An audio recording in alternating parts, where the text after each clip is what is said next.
Hello and welcome to Spooning with me, Mark Wogan. Of course, each week I am joined here at the Mount Street restaurant by a very special guest who will be taking on the spoons. And the spoons, as ever, have been created by Jamie Shears, the chef here at the Mount Street restaurant. The difference is, of course, as you know, they will be doing it blindfolded. Now, my guest this week has been described, or has been, a pleb. He enjoys a Friday night dinner, and he is on a journey to discover his manhood. Will you please welcome Tom Rosenthal? Hello, Tom. Hello. How are you? Very well, thank you. How are you feeling about sitting here and taking on the spoons today? I feel quite guilty, to be honest. Guilty? Yeah, because I imagine That's not what we try and engender. No, but it's just all of the listeners and viewers presumably consume this media and wish that they were sort of sat here getting the opportunity to have their diet dissected and recreated, and I just feel that mine is dull. The first thing I want to unveil here is under this cloche here, which is a personal favourite of mine, Aha. which is the boiled egg and soldiers. Now, Yeah. tell us the story behind the boiled egg and soldiers. It's not so much a story. I feel bad because my entire childhood, my mother prepared all of my meals and did a fantastic job and kept me alive. And Got you to this stage. Yeah, I'm here. I'm 36, and the food was, often delicious. Thank you, Mother. But when you asked what my memory from childhood was as a sort of culinary experience, the only really thing I do remember is my dad preparing me boiled eggs and soldiers, because it was essentially the only thing that he could prepare for me. So it was always a treat. We do actually share a number of things around a father. We both have fathers of note. True. And my enduring memory of my father and culinary pursuits is an egg as well. Really? He once cooked us poached eggs. Honestly, he turned them into bouncing balls. Yeah, my dad would not even attempt that. But then that sort of, I remember even as a child, I think it was probably about 6 or 7, that terrible moment where we as fussy, horrible kids went, I don't like it. And the sort of look of disappointment on his face was so heartbreaking. I can conjure it up now and I feel like, oh God, I hurt his feelings so much. I feel like if my dad presented it to me and I said I don't like it, he would go, yeah, no, neither would I. Like he would expect me not to like it because he has no expectations of himself. I am sort of like resentful of you actually to some extent in that, because you obviously also have a kind of broadcasting father with a sonorous voice of note. Well, now hold on a second. Your dad, I think, for those who don't know, your father is Jim Rosenthal, the sports broadcaster, and he has one of the best voices in broadcasting. Well, this is it. This is why I'm resentful of you, because I think to some extent you have inherited the sonorous tones of your father, whereas I have got none of it. So, are you saying, as an experienced actor, you can't do a decent impression of your father? No, not at all. Because I can do a great one of my dad. I'm sure you can. That's because you have inherited his natural vocal gravitas. I put this sort of squeak, right? Whereas my dad, if I said to you, Tom, tell me a little bit more about your father, Jim, what would you say? I don't know what I could tell you. Because it is a great voice. Your dad's voice is phenomenal. It's impossible for me to do an impression of, because it's. So do you sound more like your mother then? Hello. No, I don't. I don't know where my voice has come from. Like some insect far away in our family all right, tree. let's try and create the scene. So you are ringside at the heavyweight championship of the world. You're there representing the BBC. Yes. For BBC Sport, and you're going to say, Muhammad Ali smacked him. Yeah, no, it's not there, is it? It's not there. I've spent a life trying to recreate it. It's really not there. I mean, would you like to dip a soldier, seeing as we're here? Soldier, actually, yeah. Thank you so much. There we go. I told them not to put any butter on your soldiers, because one of the things you did state was you have an aversion that we haven't. I don't think we've established whether it's a medical condition. Oh, it's annoying, isn't it? Dairy. Just one of those annoying people. You don't do dairy. Yeah, it's not for me. Basically, I know for a fact that if I drink some milk, I throw up immediately. And so I've taken from that logically to sort of like try and remove dairy from my diet as much as I can. But But I will eat like a croissant that's made from butter. You know, I'll have a cake if it's got some butter in it. So I'm just one of those irritating people with a diet that doesn't really make sense. Now, hold on This a is second, delicious, by the because one of your other questions, because we asked people, you know, what is your worst eating experience? And you said this. Oh my God, you've done it! I forgot I said that. Which is, You surely agree. well, I mean, you get it today? we're gonna do a comparison, because what we have here for those listening is a Starbucks croissant, right? Now, there's one in a bag for you. Phenomenal. I'm gonna tell. I've got another one in a bag here as well. It's Absolutely perfect. it's. Well, what I would have, you know, Tell me know about this. croissants. Yeah. You Yeah. know Lamination. what they're supposed to be. Yeah. One thing I guess would be ideal would be fresh. Yes. Right? I mean, I understand difficult for Starbucks, massive company, to make fresh croissants. Although I would say Pret, they seem to do it quite easily. Yeah, Right? yeah, It's not impossible, is it? yeah. I would say to Starbucks, either serve a fresh croissant or don't bother with croissants. But what they do is this monstrosity, which tastes like it was made in sort of 1993, feels like it was. It's good. it's- It's so wrong, the texture. You isn't know it? this will last like beyond Because also down the here, end of time. Also down here, what I have is some proper Mayfair croissants. Well, there you go. See, they're a little more delicate, as are many things in Mayfair. I mean, I guess. Cooked by the team here at the Mount Street restaurant. Okay. So we do a taste test. So I'm obviously- gonna take a bite of which I don't know which to go with first. Mark. You went good first. Yeah, the actual croissant. All right, I'm gonna go. A sort of crispiness to it, obviously. Yeah, you can hear that. I just Hopefully, the people at home can hear the crunch. Yeah. As you break through the outer layer of perfected. It's like It horrible requires actual effort. You know, you have to really leverage. you have to tear it off like a Okay. French peasant. You know. I'm so glad that we're getting this out there, because surely Starbucks is such a big company. Oh, Christ alive, that's nothing. What What is it? That bears no relevance to a croissant as I know it.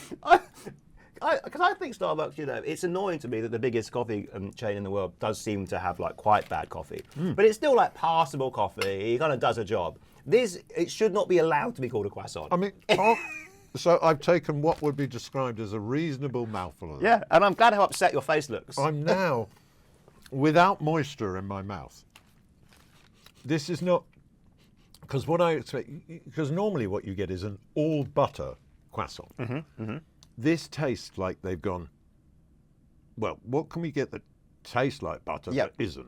It's definitely. So it's probably full of, I mean, this is my personal opinion, and I don't want to get sued by Starbucks, but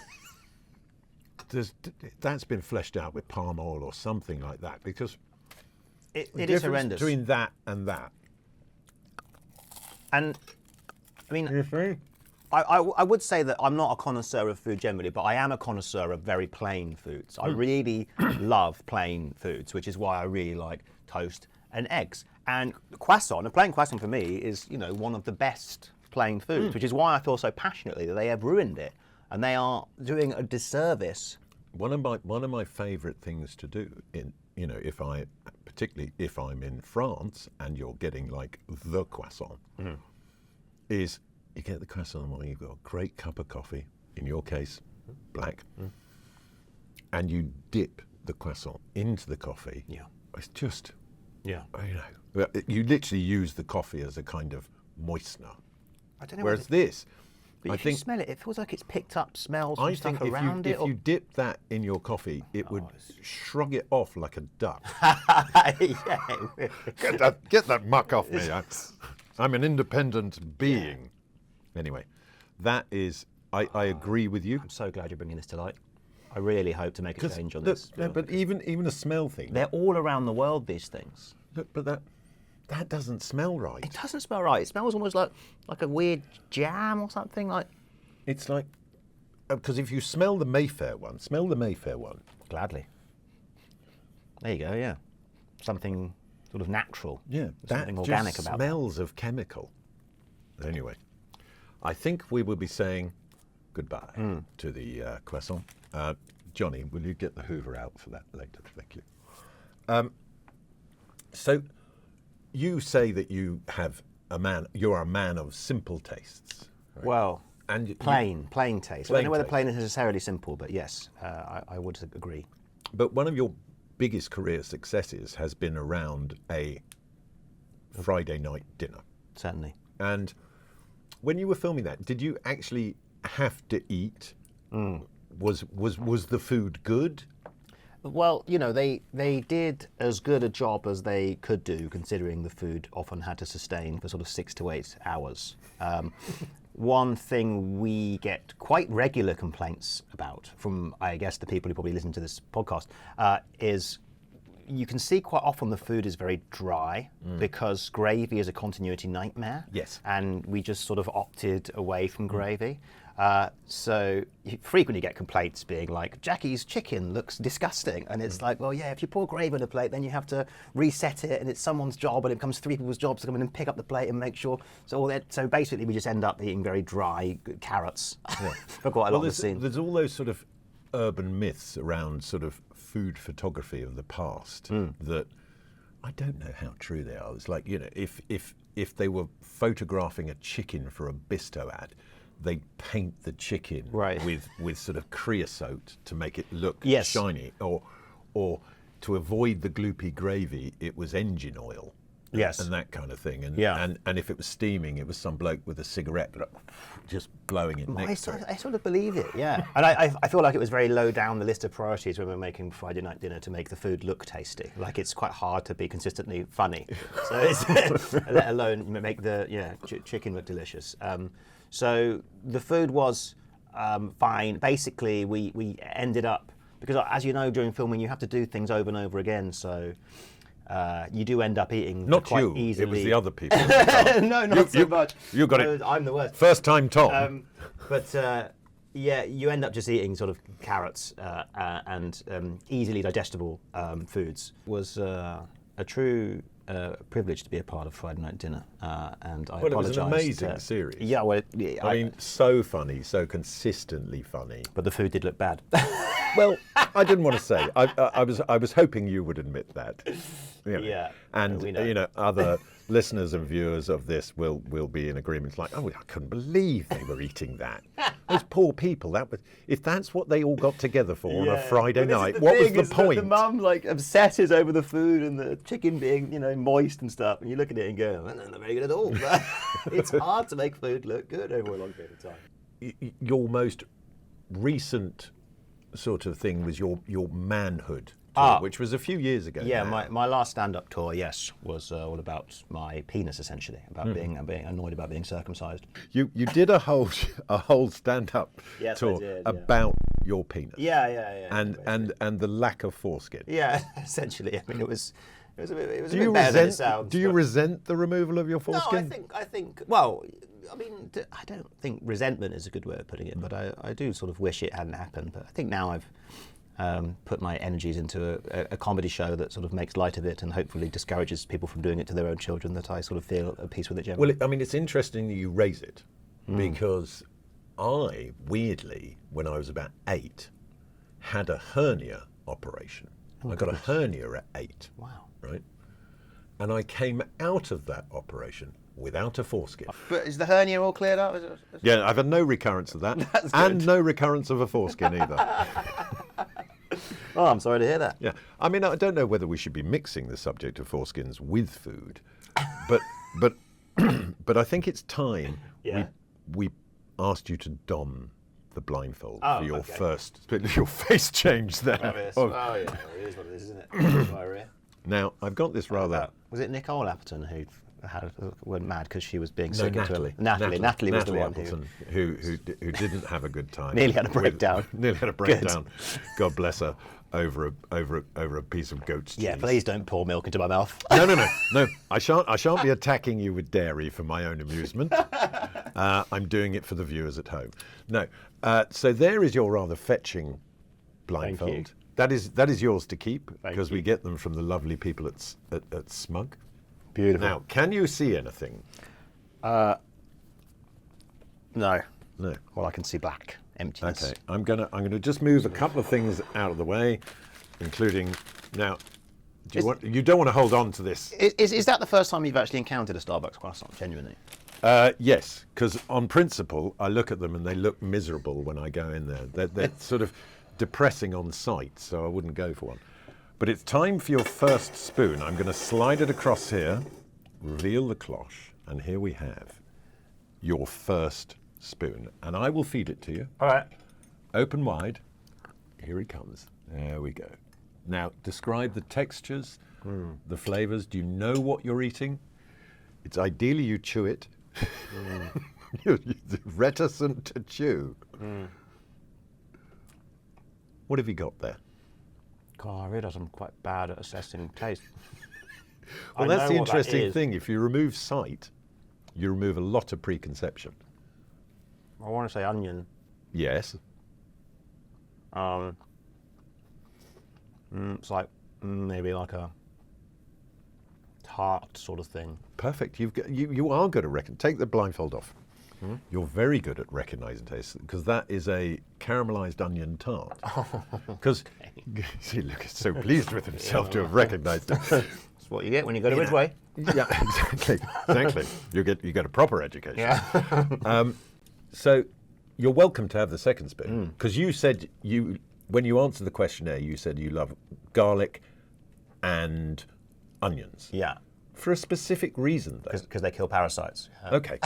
Okay. Well, just in case you've got any, there's another mouthful there to we've all got loads of them. You wouldn't believe it. But some parasites are good for us. Yeah. You know, in terms of your flora and fauna, your gut bacteria. I don't think that's the definition of a parasite, though. Like, no. If there's something in you that is actually giving you help, they're not a parasite. No. It's only when they're living off you. You're quite right. That proves that you finished school and I didn't. You were smoking the whole time.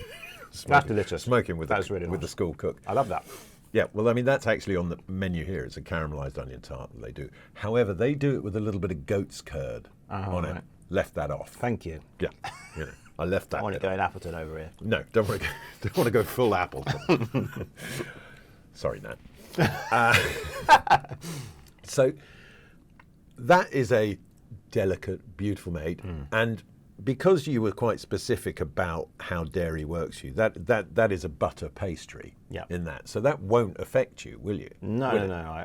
I can taste that is delicious and doesn't make me want to throw up. How does that compare to, say, the prison food that you had to eat in Banged Up? Oh, right. Yeah, prison food, it's not that bad. It was just like school food, really. Again, you can have just like chips and beans for lunch all the time. It's like...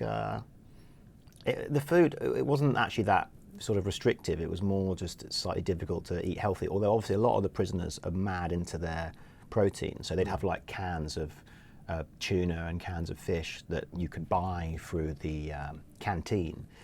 But I thought, for people who don't know, Banged Up Yes. was a series on Channel 4 Yes. where a group of people of note were put in prison with real prisoners and to experience it. I thought that was incredibly brave of you to put yourself forward for that. Yeah, people said this. I don't know. I feel like one of the opportunities that you get when you're in a sort of position like ours is that you do get afforded these bizarre opportunities to have what sort of once in a lifetime experiences. And I think many going people to wouldn't be as prison curious as you to find out. No, I do think that I'm sort of almost curious to a fault in a way. But it was amazing, and it was like the most incredible piece of immersive theatre you'd ever be a part of, really.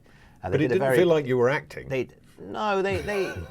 did a very good job at recreating the sort of strains and stresses that the prisoners were under, and I just give like immense credit to those guys, basically all the prisoners and the prison guards who went through that again, because they had genuine PTSD about their experiences in prison, and they kind of recreated it just for a television audience, and it was really difficult for them, few of them had to like quit and stuff, and it was very intense. But it was an amazing experience to meet those people and be a part of. I do think I learned some stuff about myself. But I think it was good in terms of letting the wider public understand what prisons are like. Yeah. I mean, I have a number of friends who spent quite a lot of time in prison. Yes. And they tell stories about it, and you go, how did you deal with that? How did that?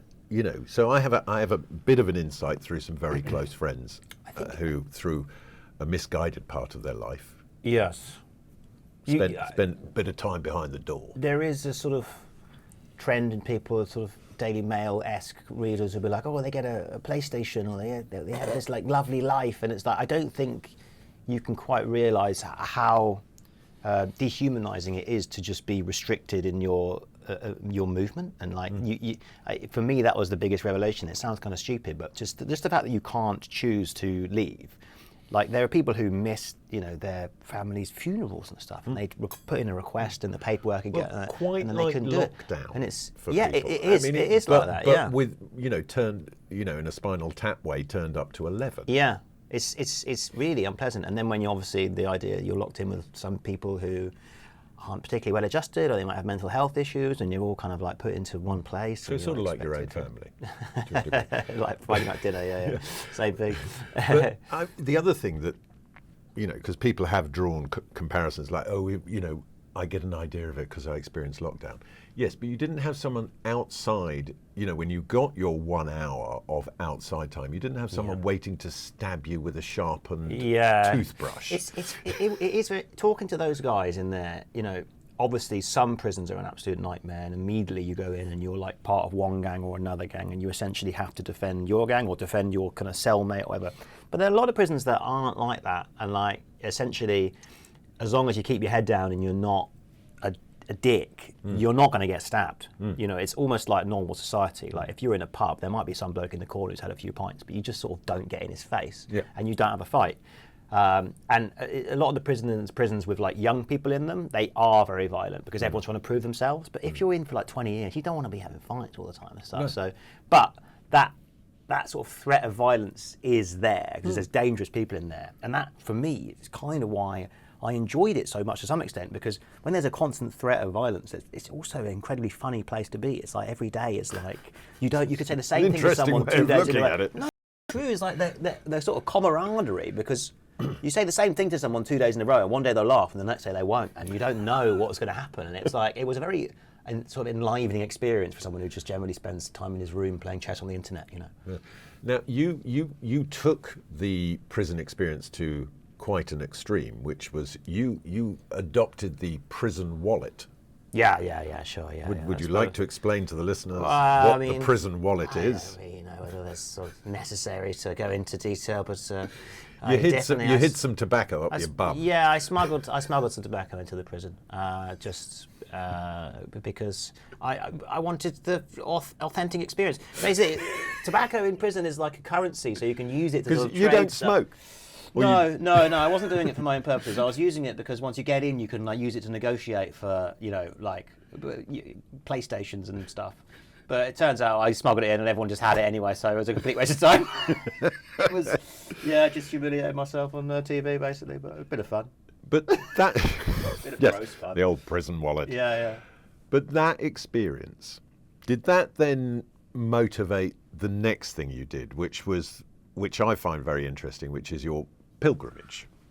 Well, I think I wouldn't necessarily put them in the same camp, but I have definitely been open to doing different things after making sort of sitcoms for a decade of my life. So when I got the opportunity to do a sort of televised pilgrimage, again, I'm just like a very curious person. Yeah. So I wouldn't do a pilgrimage unless a TV company sat me down and was like, would you like to do a pilgrimage? But you must have had a sort of spiritual questioning going on in your head to have engaged. Again, I've always been like, did philosophy. I'm always like one of the annoying people who just ask loads of questions, and I did wonder whether there's something that I could sort of learn from that on a spiritual level, and there was. It was like actually incredibly powerful and sort of moving thing to be a part of.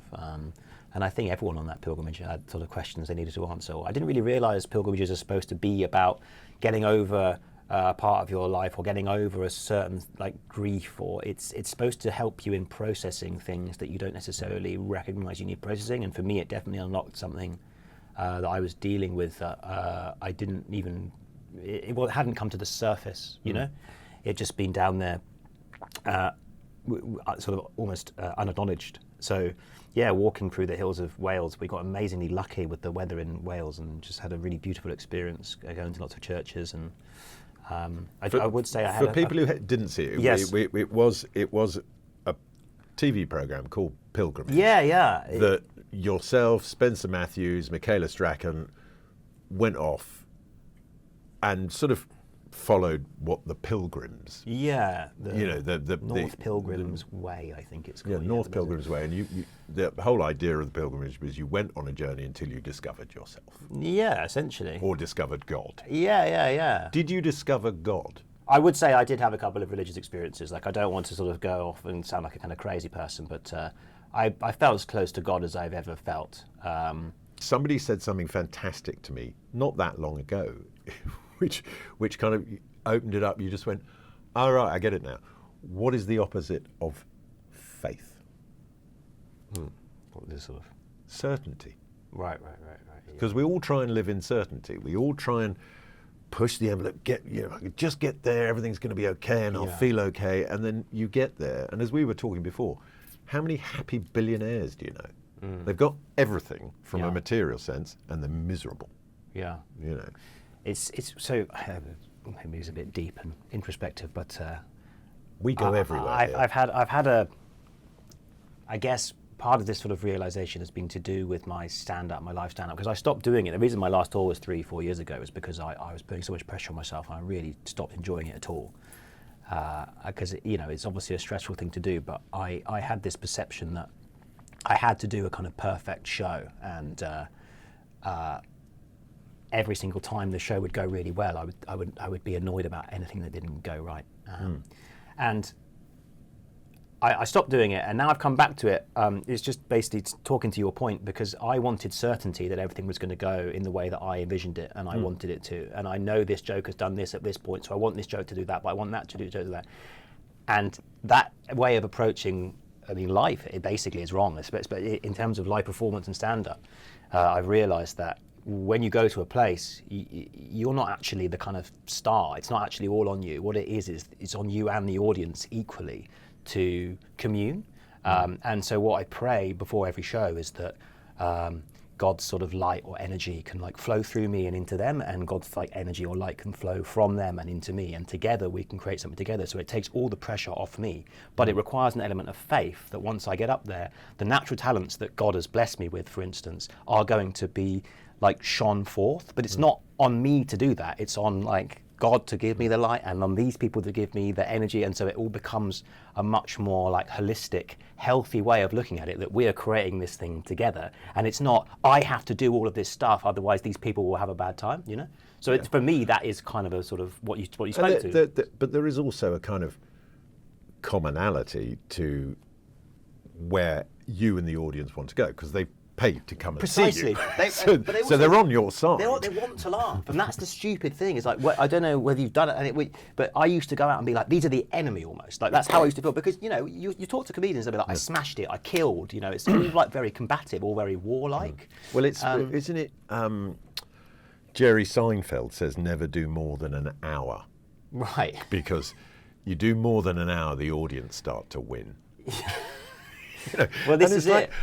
Sounds painful. Yeah. Well, but it is painful, and I think if you're going out into a comedy club, often you get it is that it's adversarial, because they'll be like, "Who's this? You think you're funny? Make me laugh, right?" But as you say, when you're doing tour shows and stuff, it's more like they want to enjoy, and it's this like energy is actually there, and you don't have to be. At the end of my tour, the shows were all going really well, and I was like exhausted and like not.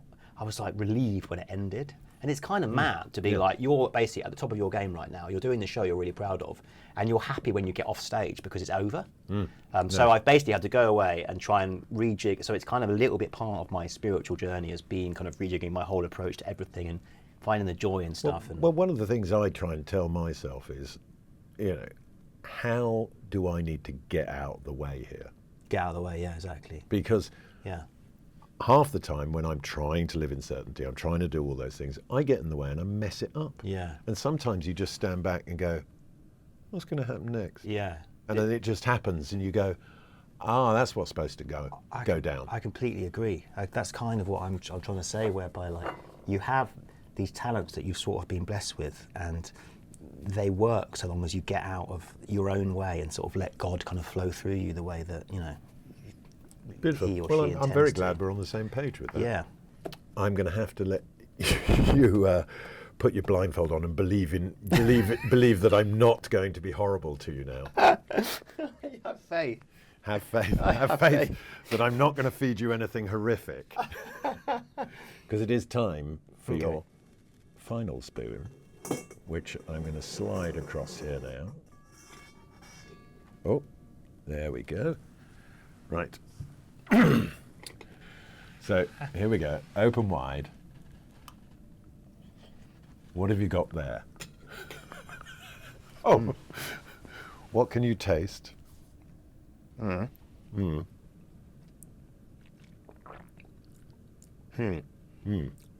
That's much more subtle, isn't it? You've obviously got some ice, sort of like a sorbet or something, isn't it? Yes. Now, A granita, no less. I don't know what that is. It's like a Spanish grandma. Well, no, it's Italian shaved ice. Ah. It's like an Italian slush puppy. I see. So presumably there's some tastes in here that I have to try and identify as well. Yeah. Have you put Campari in here? Is that? You're much better than you think you are. Take the blindfold off. Yeah.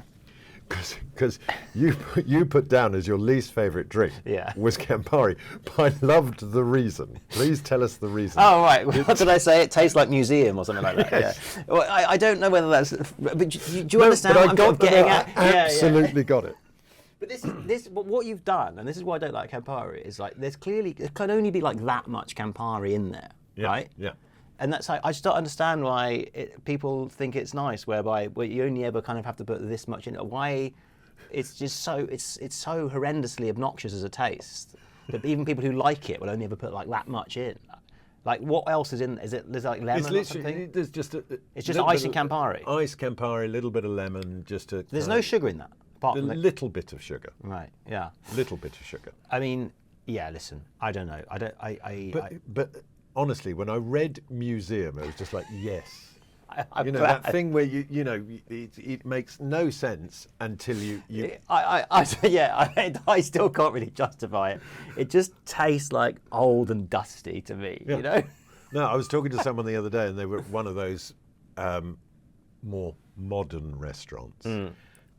Where it was all about the raw food, and they'd had a terrible time eating. It's just like, just cook it, you know. And it got to pudding, which was a coconut ice cream, but it wasn't. It was frozen shavings of coconut tossed in lavender, to which they said it was like licking an old lady.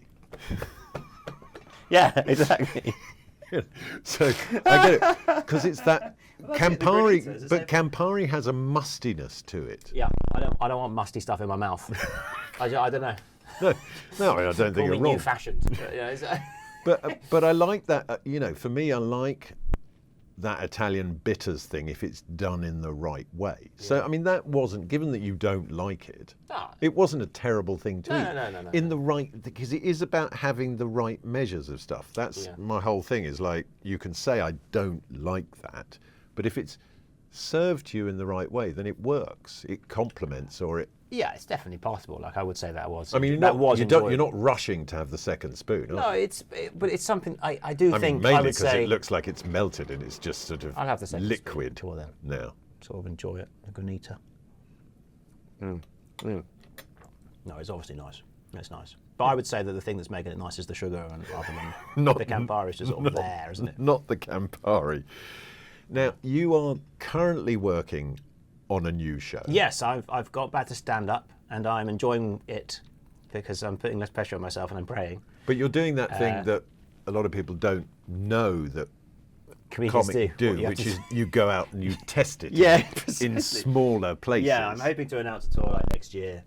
So if anyone is interested to come and see this sort of neurotic person live, you can sign up to my mailing list on my website. But right now, I'm just going around random places. But for those of us that are missing you on stage, you do have a couple of dates coming up. 14th of September, you're at the London Maritime Museum at the Greenwich Comedy Festival. Yeah, lots of Campari. Simon Amstel. Yeah, not bad. He's got a bit of experience, hasn't he? Yeah. You're at the Best in Comedy. Yeah. On the 27th of September. And then London Union Chapel, which is such a good, beautiful venue. Yeah. Great venue. And with Phil Wang and good people, Lou Sanders, Ian Smith, and then the Harrow Arts Centre. Indeed. on the 11th of October with someone who I really love, who's Reginald D. Hunter. Oh, yeah, I haven't done a gig with him for like 10 years. It's very exciting. So people who are waiting until the main event can come and see you there. Certainly, it would be a pleasure. Well, it's been a pleasure having you on today. Well, thank you very much. It's been a great guest, and I would just like to say thank you to Tom. I'd also like to say thank you to the team here at the Mount Street Restaurant for putting together some food that my guest didn't spit out. Oh, delicious. I would like to thank Starbucks for making terrible croissants. And this podcast is available wherever you get your podcast from. We are on YouTube as well. And should you feel so inclined, 5 stars and subscribe, please. But until next week, stay beautiful.